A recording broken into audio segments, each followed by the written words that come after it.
Are you eager to dive deep into the future of healthcare? I'm Jim Weiss, founder and chairman of Real Chemistry. Join me on my podcast, Get Real with the Chairman, where we connect the dots between healthcare innovators and the communities they serve. I'm here to simplify the complexity of today's healthcare landscape with some of the brightest minds in the industry. Tune in to hang with us on Health Podcast Network, Apple Podcasts, Spotify, or your favorite podcast platform, and start transforming your healthcare mojo today. Our meaning and purpose begins with our patients. And that starts with who we are. Who am I? What am I? What do I bring to this?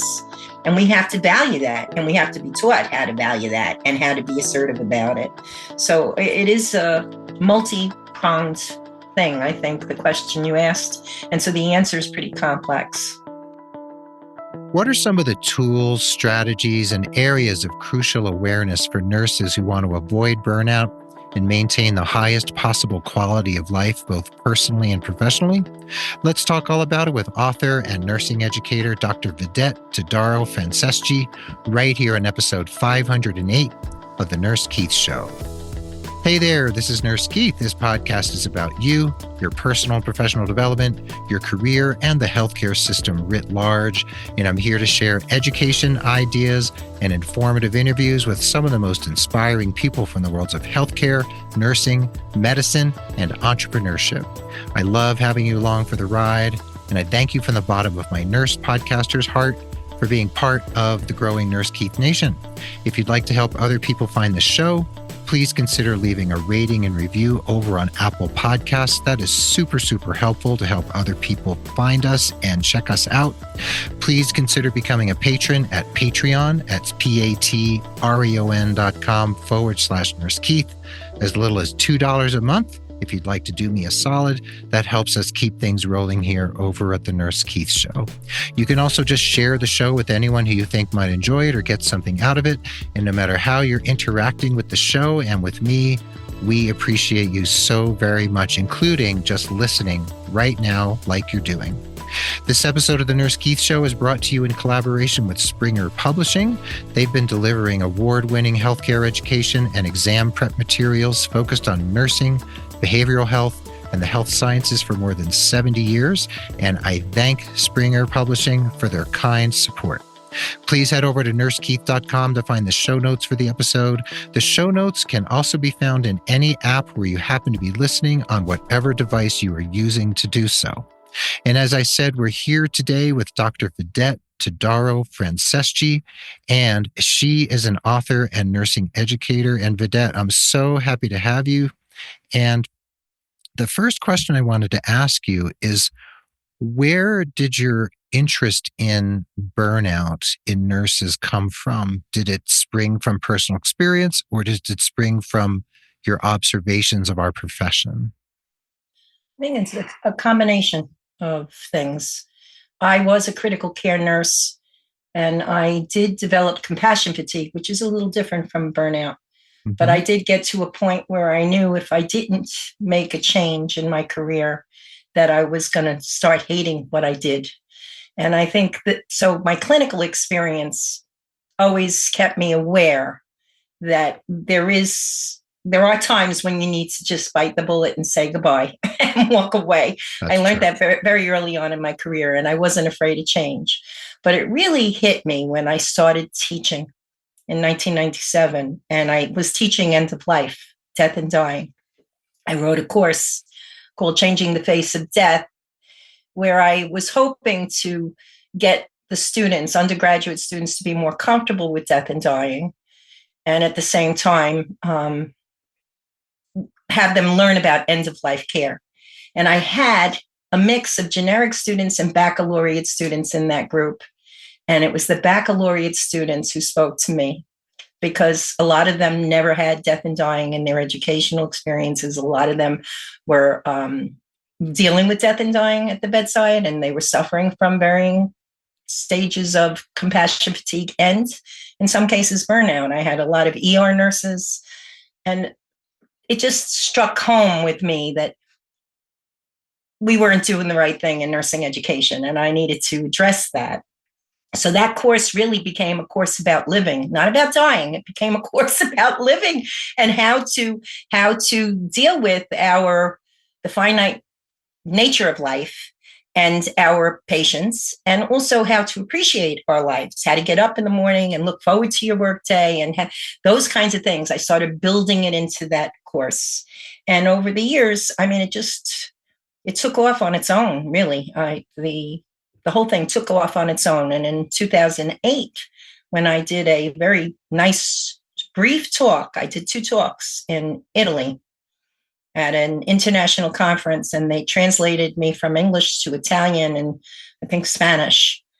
And I had people following me around Florence for days afterwards, telling me their experiences, crying, sharing, and I thought, collectively, we're hurting as a profession because we're not addressing this. This is a need. Professional quality of life is a need. And burnout is a very significant part of it. When you look at a nurse who's in burnout, they are no longer working purposefully. They're no longer in tune with the meaning and purpose of their work because they've disconnected with it because they hate it. They hate it. They hate their work. And so what are we doing to try to fix that, and get people? Because if you think that it's just the nurse that's hurting, it's not the nurse that's hurting. It's also the people that the nurses are working with, not just the patients, but the coworkers, everybody. And then they take it home. They take it home with them. And, the stories go on and on. It's not just me, it's us, we, and us, we is collectively hurting. So it's been a lifetime, really, of work, 41 years. And I think I started early on in the 80s, starting to feel it myself as a critical care nurse, but it really came to fruition in education, and interacting with lots and lots of nurses. Wow.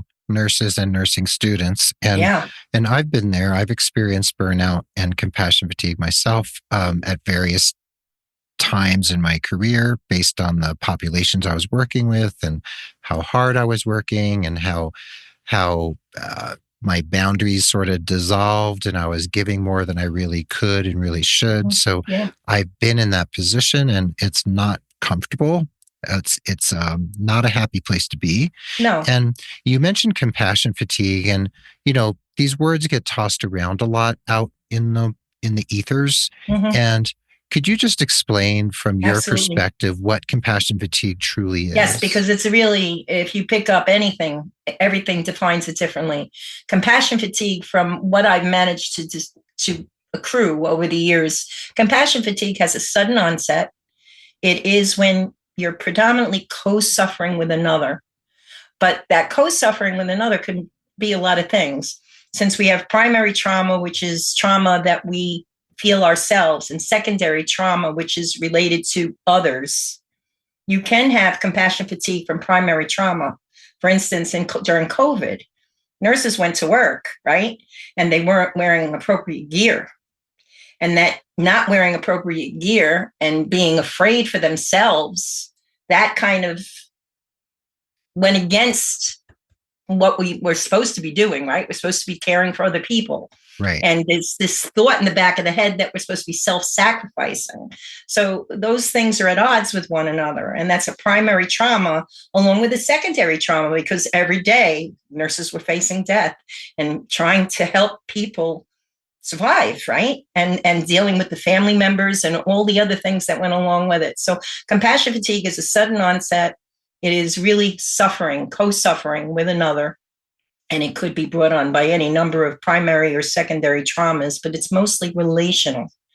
Burnout is, I say that when you're compassion fatigued, you're heavy-hearted and you feel heavy in terms of you're hurting. When you're burnt out, you're heartless, empty-hearted. You're not feeling anything because you have disconnected from the meaning and purpose of your work. And it could be the meaning and purpose of a lot of things. It doesn't even have to just be work. It could be relationships. But it is a disassociation, and it develops gradually. It develops over time. And it has a lot to do with our work environment, the relationships in it, the resources in it, or the lack of resources in it. Let's call a spade, the lack of resources in it. And the administration and leadership has a lot to do with that, and whether or not they're supportive of the staff, and whether or not the staff feel like, they're valued and respected for what they bring into healthcare. So I really focused on that a lot in my teaching and in my writing. I put a book in there. There's a leadership resource in the chapter, behind the chapter in the appendix. I've done a lot of work with leadership, trying to get them to understand that, yes, leadership, and, I did leadership. I was an administrator for a brief time in a couple of different positions, and it didn't work for me. But leadership people need to know that the best way to meet the institutional needs is to make the staff happy. If you make your staff happy and you give your staff what they need, they're going to do a better job. Imagine that. They're going to do a better job. And yet, big administrators breathe fire on the little ones. The little ones breathe fire on the charge nurses. The charge nurses breathe the fire on the staff. And that went on all through COVID. It was a horrible, horrible thing that went on. It perpetuated itself all through COVID. And what happened? We had this great big resignation. A bunch of people said, oh, the hell with this, I'm out of here. And who could blame them, really? Who could blame them for walking away, right? But I blame the nurses and the nurse administrators for it, because I feel like we haven't learned the biggest lesson of all, which is we have such power. There is no healthcare system without us. If nurses if they would be taught that, instead of being taught that there are doctor's orders we have to follow, and and you're going to be self-sacrificing and you cannot miss clinical. So they drag their sorry selves in with the flu, and, then they get to work and they're told the same thing. I remember, you can't call out sick. You're hurting no, you can't have this day off. And what happened during COVID? The same thing. They told nurses that the time that they were owed, they could not take because they couldn't afford to let them be off. How can you expect people to not burn out and not feel disconnected and disassociated in systems that are broken and that don't value them? So right. It's a interesting and perfect storm in many ways. And yes. And I know you feel very keenly because you were an educator, right? And you've been on the clinical side and you've been in the administrative side. So that's 3 different spheres in which you've walked as a nurse and a healthcare professional. And so you just said some of the magic words a few minutes ago. Miss 2 clinicals and you're out. So we start with that particular mindset in nursing school, and it goes from there. And we use the term doctor's orders. Doctor's orders, as if the doctor really is ordering us to do anything. If you take a doctor's order and you follow through on it and you did something wrong, you're going down. You're going to have a problem, probably bigger than the physician, because the buck stops with us. Right. Nurses, we don't need to teach them the mindset that they're following orders. And I fought that, I'll tell you, as an educator, I fought that with my colleagues. I fought it all the time. Stop using that terminology. We are teaching them the wrong thing. Use the terminology. A physician, first of all, it's not a doctor, it's physician. Physicians, because there are different doctorates. I'm a doctor of nursing. You make sure it's there. It says RN, PhD, right? Right. And we have to teach nurses to be more collegial and to understand that it's a prescription, yes, but it is up to us to act in the best interests of our patients, not clients, because I don't like that term. It's too businesslike for me. I like the word patients, and I use it. And I feel like it starts with nursing education. So I keep going back to nursing education and the hidden curriculum and the lack of things that we're not teaching nurses. We're not, like you said, we're starting out with, you miss 2 clinical days and you're out. We're teaching them physicians, doctor's orders, and they have to follow this. And yet we tell them in pharmacology, if they make an error, they're going to have a malpractice suit, right? Right. How many errors I've caught in my 41 odd years career as staff nurse. At least a couple.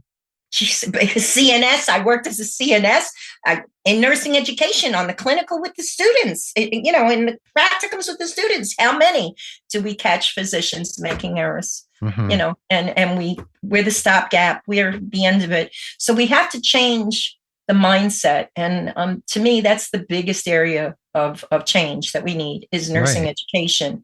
And then we need to follow that through with nursing leadership. Nursing leadership needs to read more of the literature on joy in the workplace, happiness in the workplace, and what it does to productivity. It boosts productivity so significantly. And then we need the C-level people, all the big level, top level executives to understand that, make the workforce happy. And the workforce is going to give you what you need. And remind the workforce of what their meaning and purpose is. Don't try to take that away from them, because that's what they're doing. You're taking it away.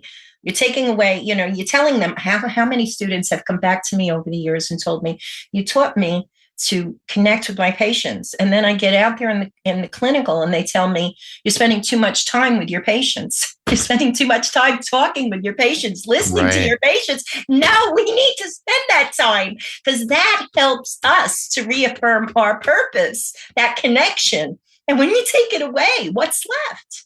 So there's so many mixed messages that you're communicating here that are being put forth to students.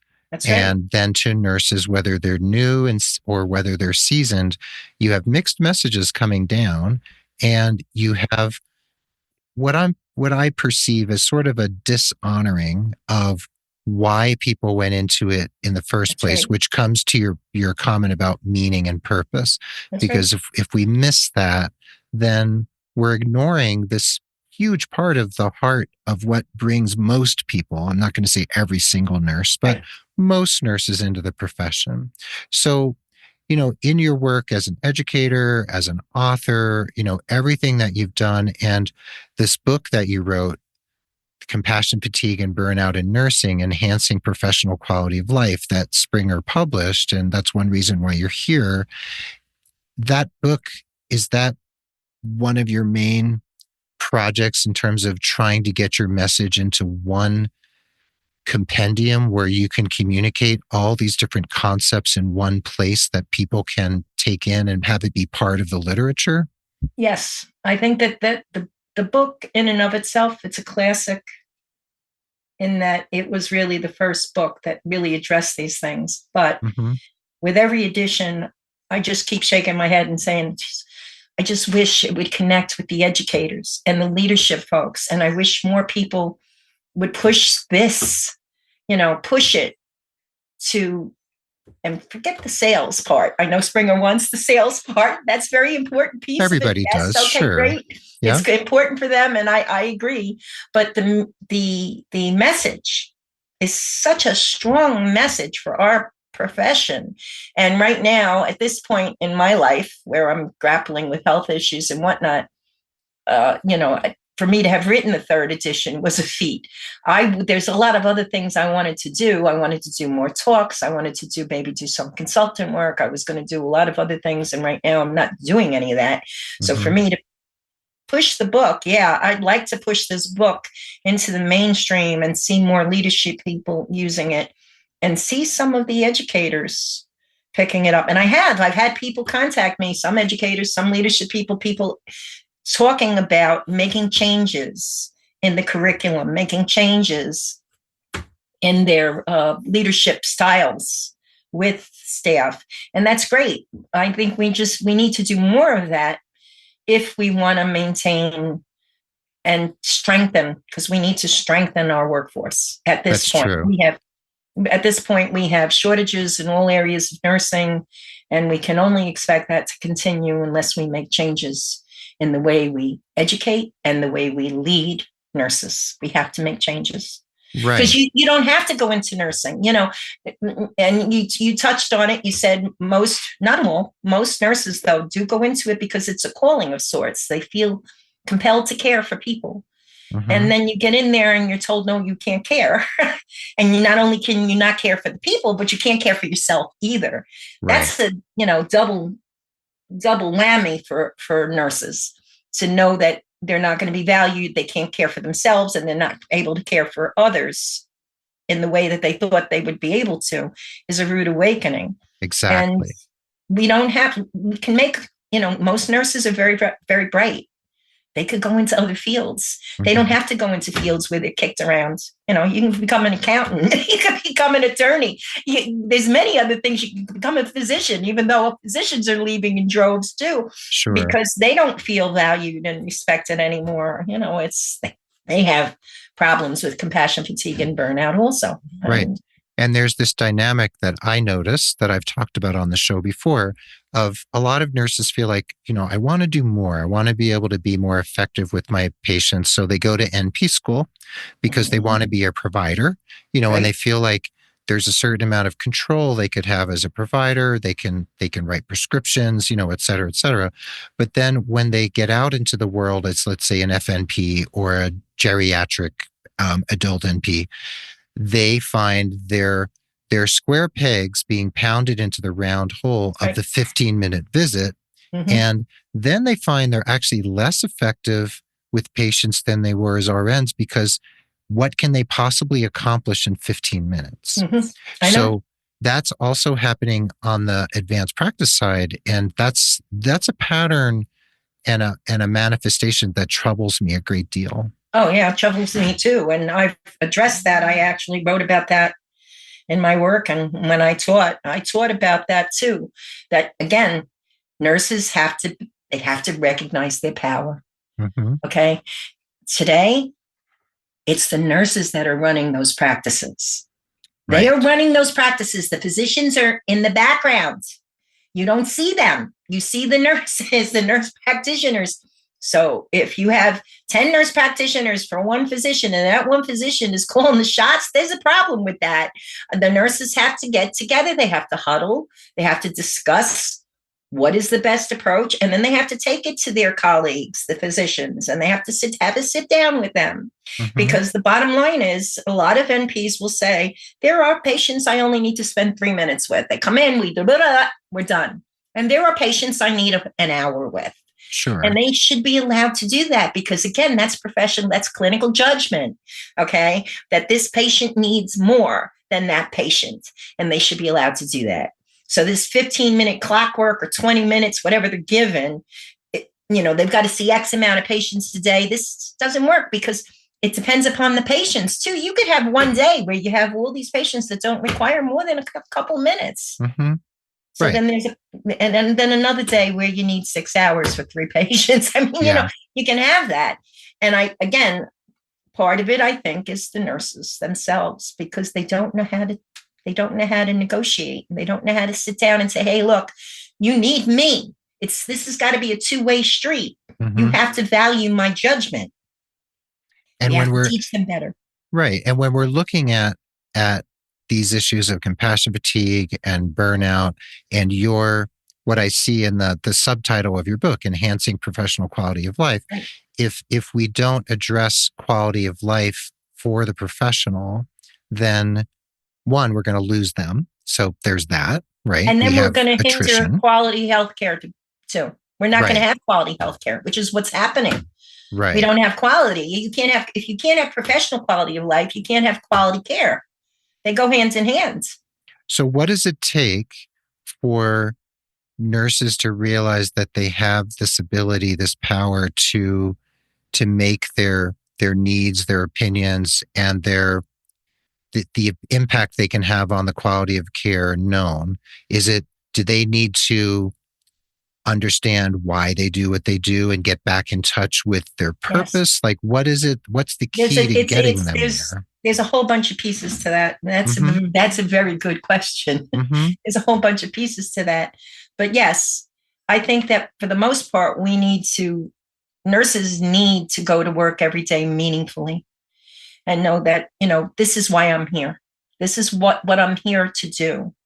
And they need to then emphasize that in their approach with their colleagues, with administrators, if they're working with or for physicians in their practice, they need to voice it.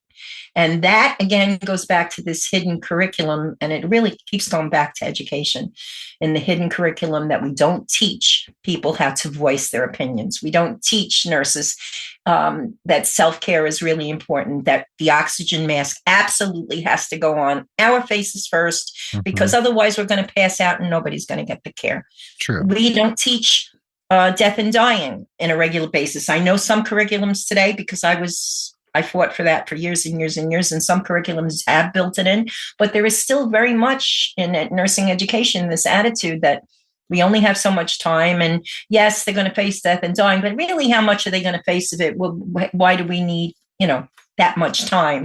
And it's like physicians, they get 20 minutes to learn how to write a prescription. I mean, there's certain things that we need to emphasize more, and advocacy skills, assertiveness skills. I love Melanie Chenevert's work, and I tried to talk her into writing another edition of that book, STAT. I don't know if you're familiar with it, Strategies and Techniques in Assertiveness Training. And she wrote in that book, and that was back in the 80s. She had, I think, 3 or 4 editions, but she wrote that we're taught to be chickens and we're all eagles and we don't know it. It's true. It's true that, and so that hidden agenda that makes us think that we're less than, and that we're there to serve the administration, the hospital, and the physician, if it's the physician. And no, our meaning and purpose begins with our patients. And that starts with who we are. Who am I? What am I? What do I bring to this? And we have to value that, and we have to be taught how to value that and how to be assertive about it. So it is a multi-pronged thing, I think, the question you asked. And so the answer is pretty complex. It is. And it can be taught. And so there's the teaching, and then there's the empowering. That there's the didactic part of, yes, I understand this intellectual concept that I need to feel empowered, etc. But then we need to actually have them feel it and experience it, and then be able to operationalize it when they're standing there in front of the physician and they need to push back, or they need to talk to administration. And that feels like those are important dynamics that get lost in, of course, nursing education. I understand they're teaching to the exam. They want people to pass the NCLEX. I know there's all those dynamics, but we need people. And then the NP programs today, the clinical programs that are for primary care, right? Yes. They're focusing on the clinical pieces, and that's all good and that's great. But there's other parts to it. There's that part about the nurses being content at work and what makes us tick. That acknowledgement that we are who we are because of what it is we do, the meaning and purpose of our work, that's important, that it's not just about going to work and getting a paycheck at the end of the day. It really isn't, because if it were just that, we wouldn't choose nursing, because nursing is a tough career. It's not an easy career. Do I regret it? Not for a moment. But then I knew how to value myself. I knew how to say to a physician who called me by my last name, that I turn around and call him by his last name. What did you call me? Well, I'm Mrs. This is back in the day when I was Mrs. I'm Mrs. Franceschi to you. If you can't figure that out, well, that, that I did not allow people to talk down to me. I don't know how I picked it up, but somewhere along the way, and I'm an associate degree nurse. I started out associate degree and then climbed and did all the different levels. But at that level, I already knew that I meant something out there, and that what I thought mattered, if I fought for it. And we need to develop that. We need to get that. And I think part of it might be inherent, because especially we're predominantly female, and females are still taught, we're the homemakers, and we are. I mean, we're the homemakers for most of the families, but there are times when we really need to take care of ourselves, and we're not taught that. We're not taught to do that. Very true. So we have to go back, I think, and look at nursing education. We have to look at the healthcare systems we're in. We need to re-educate administrators and physicians who work now with NPs, who are a very large part of their practice that's bringing in the money. And I'll tell you, as somebody who is a frequent flyer now with healthcare, I'm appalled at what physicians are getting paid, how little they're getting paid now through the insurance and everything. It's not like everybody's making a fortune. They're not making a killing out there. And so I understand the hustle, but I also understand, and physicians should understand it too, because I've been reading a lot of stuff that the physicians are out there talking about the meaning and purpose of their work and losing something. So if we're all thinking the same way, then we should be able to come together and figure out ways to fix it. And that includes administrative level people. Right. And your book and all the work you've done all these years is part of that dynamic that you've been trying to push forward for so long. Right. And when we come back from the break, I want to talk about now some of the ways in which we can help nurses make these leaps, because it's so important for them to get in touch with, of course, their meaning and purpose, but then how do you get it back if you've lost it or you feel like you're losing it? Right. So please hang in there with us. We'll be right back with the second half of episode 508 of The Nurse Keith Show with Dr. Vidette Todaro. Okay, everyone, I'd like to take a pause for the cause to thank Springer Publishing for their ongoing collaboration, including sponsorship of episodes of The Nurse Keith Show featuring stellar Springer authors, just like the one you're listening to right now. If you're not already aware, Springer Publishing has been delivering award-winning healthcare education and exam prep materials focused on nursing, behavioral health, and the health sciences for more than 70 years. With an acute understanding of how educators teach, how practitioners work, and how students learn, Springer's digital platforms, textbooks, instructor resources, exam prep tools, journals, and clinical reference materials are designed with optimal outcomes in mind for the learner, for the patient, and for the client. My gratitude to Springer Publishing for their generous support of The Nurse Keith Show. Please find them at springerpub.com and feel free to use coupon code NurseKeith for 25% off your purchase. That's springerpub.com and coupon code NurseKeith. Now, back to the episode. Franceschi.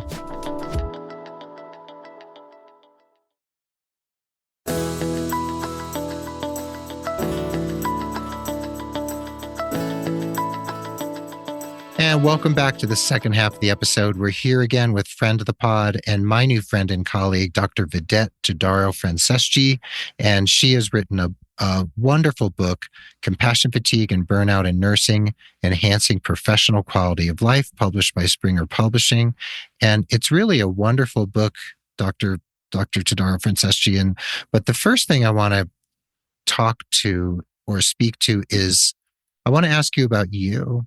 And when you first entered the world of nursing, when you first, put on your scrubs and walked onto your first day at the job, what was it that called your attention to the fact that maybe things weren't exactly what you were led to believe? Like, how did that come about? And what was your, when did your awakening happen?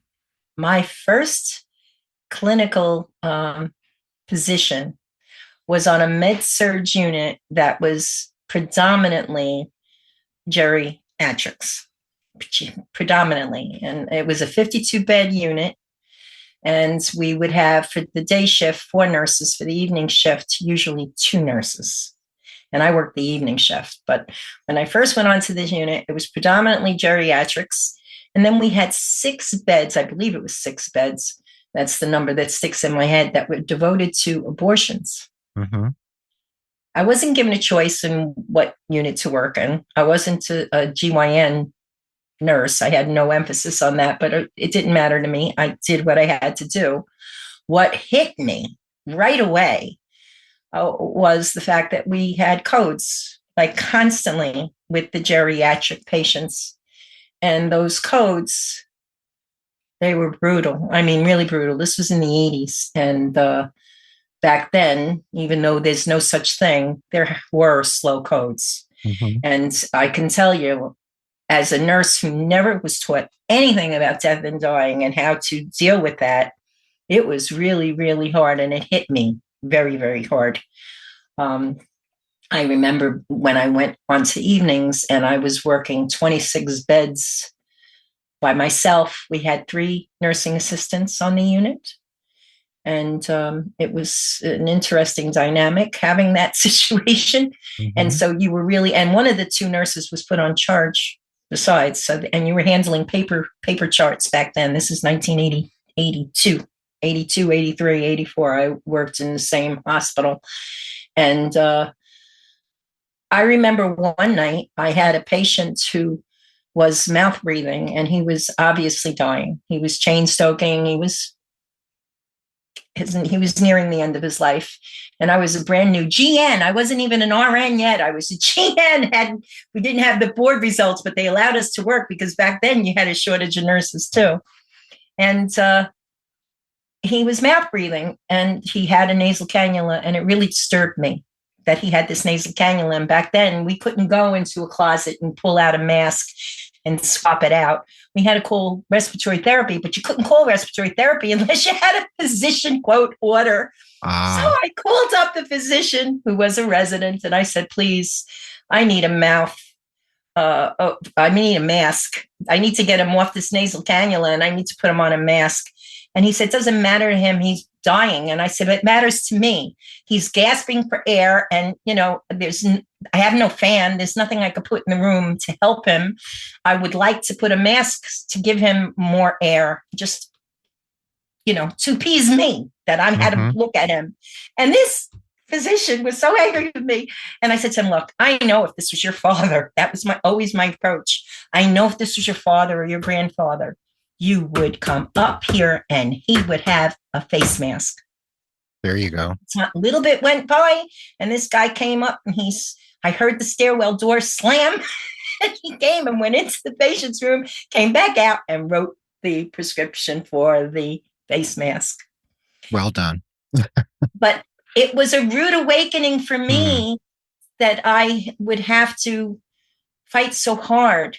Like those slow codes were not, they were cracking ribs and everything. And here I was, this GN who I didn't know what to do, and I wasn't trained. I wasn't educated. To be assertive. I had to feel my way. And that's, that's books, Melanie Chenevert. And I do highly recommend it, even though it's now out of print. There are copies available that you can get your hands on. And what a phenomenal book to teach assertiveness and to teach nurses that they matter, just basic things to do. So my education, I think, had a bit to do with it, but also my clinical experiences played a big part in my development. Well, that was a formative experience right there, having to go to bat. And, in your book, you outline, of course, where burnout and compassion fatigue come from and everything you and I talked about in the first half of the episode. But you also like, obviously, to talk about what do we then do about it? So you've mentioned the notion of finding your meaning and purpose, and there's a lot of different ways we can reconnect with that. So right. You also mentioned mindfulness, and you talk about remembering why we do what we do. So what are some of the golden nuggets for you from your book and from your work that help nurses to do this, to get back in touch? I created, and it was actually through my teaching that it just came about, and it hit me in the face one day that I had a healing model called ART. Okay. And ART it's an acronym for acknowledging our feelings. As we go to work, most of us, as we go through life, most of us don't think about how we feel. We're not really in the moment. We're usually fixated on the future and sometimes on the past. Yes. And we rarely take time to appreciate the moment. And so acknowledging our feelings is really a sit down and think about, how do I feel? As you're going into work, as you're going about your work, how do I feel? How am I feeling? And to be able to acknowledge that, I feel rushed. I feel harried. I feel stressed. I feel anxious. I feel good. I feel bad, just to be able to say it and acknowledge it. And then the R stands for recognize, to recognize that we always have choices, that we go through life consciously, probably not even half the time, but unconsciously, more than half the time, making choices that matter, that lead us into other things. And so we have choices, and we have to acknowledge that we have those. We have to acknowledge our feelings, and then recognize that we have these choices and that we're always making choices, right? That's the next step. So that recognition of choices, that's good. That's very important. But then you have to act on those choices. So in that R is, okay, I have all these choices. Now, what can I do to act on these choices? So that's the second step. The third step is T, for turning towards self and other. And I think that is the really important piece that pulls the other two together, because once you've acknowledged how you feel, and then you recognize those choices and you're going to take action on those choices, part of it has to be with meeting your own needs. And we meet our own needs ourselves most of the time through our relationships with others. So towards self and others, those two pieces. And in that, mindfulness plays a big part, because in order to keep it going, you have to be aware as you're living, as you're working, what you're doing, you have to be aware of it. So let's say I go into work today and I have a really good day at work, and I'm thinking about it and I'm thinking, geez, I really feel good. That's great. But why do I feel good? What happened today that made it matter, that made it good for me? What choices did I make today that led to my having a good day at work? And so what things did I do? What actions did I take based on the choices that I made that made today a good day? And can I replicate those? So if you're being mindful, and you're A, acknowledging how you feel, R, recognizing your choices, T, turning towards yourself and others. So it sounds like what you're telling people to do is not be on automatic pilot. That's right. And that's hard to stop, because we go through lives, most of us, we go through our lives on automatic pilot.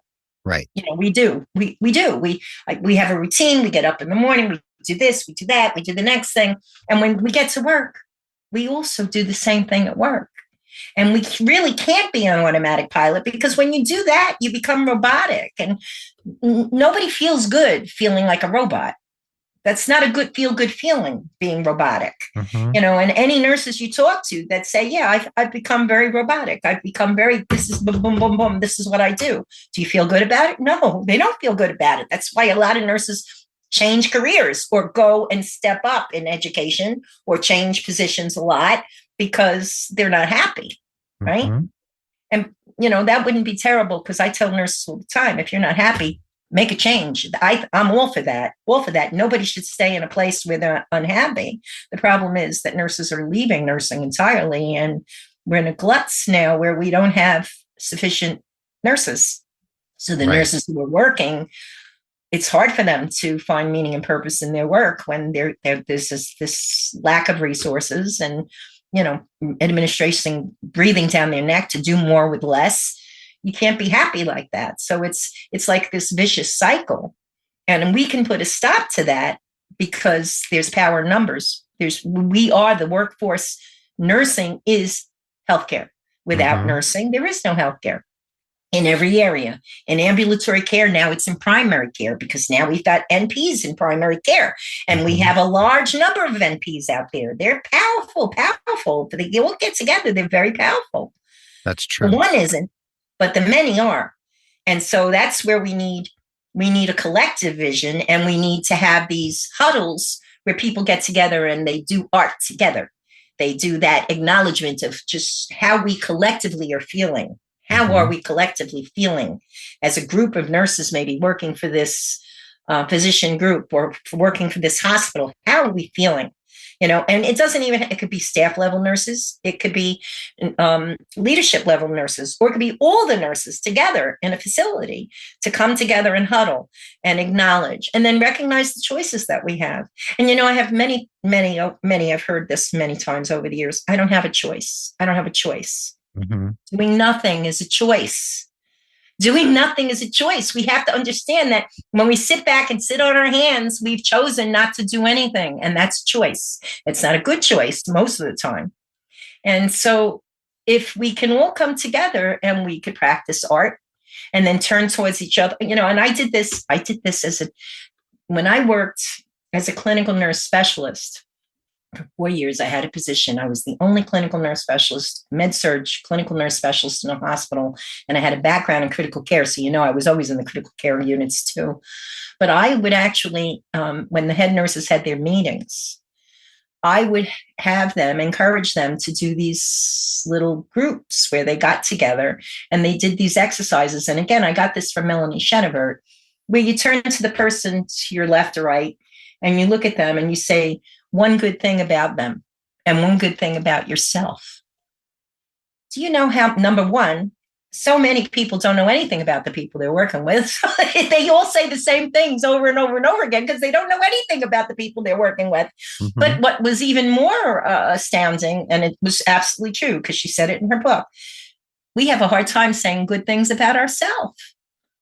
We have a very, most of us say, oh, I'm caring, I'm compassionate. Rarely does a person say, I'm assertive, I'm this, or I'm intelligent, Mm-hmm. And so we could do work like that together and learn about one another. And, I had this one student who came with a great example.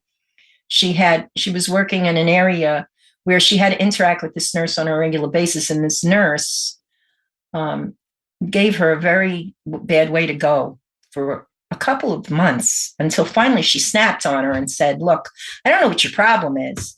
And the nurse broke down in tears, crying, had suffered a significant death of a loved one a couple of months before and had brought it to work with her. And, wasn't even meaning to, but just was. And it broke through this because the clinical nurse specialist turned around and really saw her, and she, in return, saw the clinical. They became friends. Mm-hmm. They were able to overcome that issue because they saw each other. And so that leads me into that piece with the turning towards self and other, that I encourage people to actually see things that they don't normally see. And that when you're mindful, that's what you do. When you're mindful, I remember I had ran this death and dying class for 15 years that my colleagues all said, why is everybody breaking down the doors to get into this class? I don't understand it. And I said, you should see them at the end of the night, because they would always give me this class. They'd set it for 6 to 9 at night. I couldn't get the students out of the classroom at 9 o'clock at night. And I had a 3-hour commute to go home. I couldn't get them to go because they loved it, because they were able to recognize the beauty in the world. That's really what came out of that course more than anything, was how fragile, but how beautiful life truly is. And that's what we need to do in nursing. We need to come back and recapture the meaning and purpose of our work. This is beautiful work we do. It's powerful work we do. We are powerful, powerful people, and see things that we normally don't see about our work environment, about each other, to make those connections and come together collectively. I mean, I had a great professor at the doctorate level who, she used to say that nurses ran around in a circle and shot inward at each other. And what we need to do is shoot outward. We don't take care of each other. And so that probably is the biggest piece of all this, is that we need to take care of each other, and we need to support one another. We need to come together because the power is in numbers, right? Very important messages. And, it sounds like and from reading your book, that you're all about connection, you're all about mindfulness, you're all about this acknowledgement of the self and acknowledgement of others, and seizing one's power and realizing that one has choices and one has power in the world, even when there are power dynamics that you might think you can't overcome. And I want people to check out the book, Compassion, Fatigue, and Burnout in Nursing, Enhancing Professional Quality of Life. It's over at springerpub.com, and your website, qualitycaring.org. It's a beautiful website. I encourage people to go there as well. And before we go, I have 4 very quick lightning round questions that I ask all my guests before we say goodbye. Are you up for a quick little lightning round? Absolutely. Okay. So the first question is, and this can be very broad, of everything there is to understand, what's something about human nature that you would really like to understand? That's a good question. how can we transcend the basic day-to-day doings and really truly connect with each other and with the world around us? Mm-hmm. I think that's an aspect of the human nature. I mean, I'm constantly striving for myself because I find myself, like everybody else, going into that robotic way of being. And Right. it's a constant struggle to stay mindful and be in the present. Mm-hmm. I'd like to understand that more. That would be an important I'm not a thing. shaman, but I'd like to understand it more. That would be a good thing to understand. Yeah. Who is one of your heroes? One of those people who just really holds a lot of meaning to you? Could be living or dead, could be a very famous person, or could be someone from your personal life who just has that special place in your heart. My father was the wind beneath my wings. He's dead since 1995. I don't know. This January was 30 years, and it hit me harder than probably any other year other than the first couple. Mm-hmm. And I don't know why, but when I think about and he died when he was 68 years old, so we didn't have him that long. 1995, I was like in my late 30s. But he meant a lot to me. And I probably wouldn't have gone on for my doctorate degree. I wouldn't have done probably half of what I've done if it weren't for him. So, what was his first name?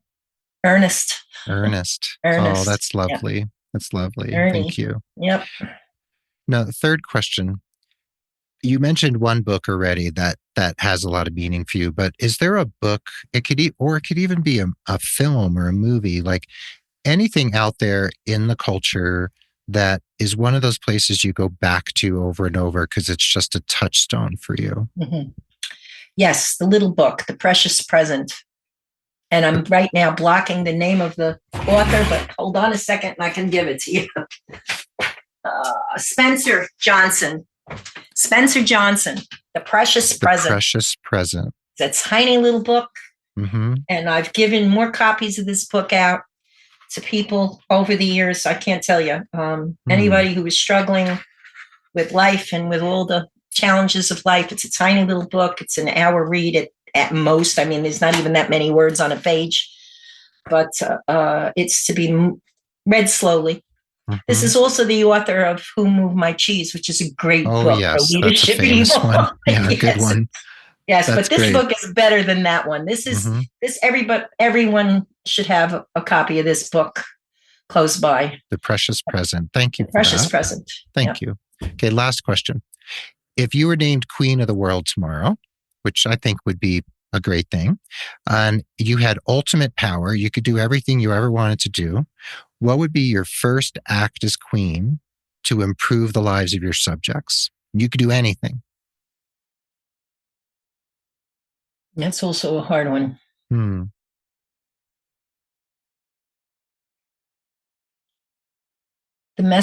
real message that I think matters for people is that everyone matters. Mm-hmm.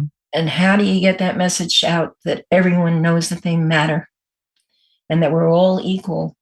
And I think that's the most important part of the world is the compassion that goes along with that, that if we all could value one another, compassion, I say it in my work, compassion provokes purposeful action. It gives everybody meaning and purpose in their lives the sanitation worker is just as important as the physician. We're all equal and we're all important. Mm-hmm. So that probably would be the thing that I would push. Thank you for that. Thank you. Well, Dr. Vidette Todaro-Franceschi, this has been wonderful. Your book is really powerful. I think it's an amazing addition to the literature that's so important, and it should be on every nurse's shelf and every nursing school shelf and every hospital administrator's shelf. So thank you for doing such good work in the world, and thanks for publishing this book and doing the 3rd edition, and thanks for gracing the airwaves with me today. Oh, and thank you for the invitation. It was a pleasure. I enjoyed it. Thank you. Well, there you have it. Thanks for listening to this episode of The Nurse Keith Show. Remember, the show notes are at nursekeith.com or right on the app where you happen to find yourself listening. If you need personalized, holistic career coaching to elevate your nursing career, check out nursekeith.com and Nurse Keith Coaching. Mention this podcast and get 10% off your first coaching package. And remember, we are proud members of the Health Podcast Network at healthpodcastnetwork.com. And we are adroitly produced by the inimitable Rob Johnston of 520R Podcasting. And my thanks once again to Springer Publishing for their collaboration on this special episode of The Nurse Keith Show. You can find them, of course, at springerpub.com. Before we say goodbye, I'll leave you with this quote, one of my very favorites you've heard before by the musician Robert Fripp. May my living honor my parents. May my living repay the debt of my existence. Be well, dig deep, seek joy, keep in touch. This is Nurse Keith saying adios till next time from beautiful Santa Fe, New Mexico, and Dr. Vidette Todaro-Franceschi saying arrivederci from snowy Cape May. All right. Thank you for that. Thank you to everyone for listening, and we will catch you on the proverbial flip side.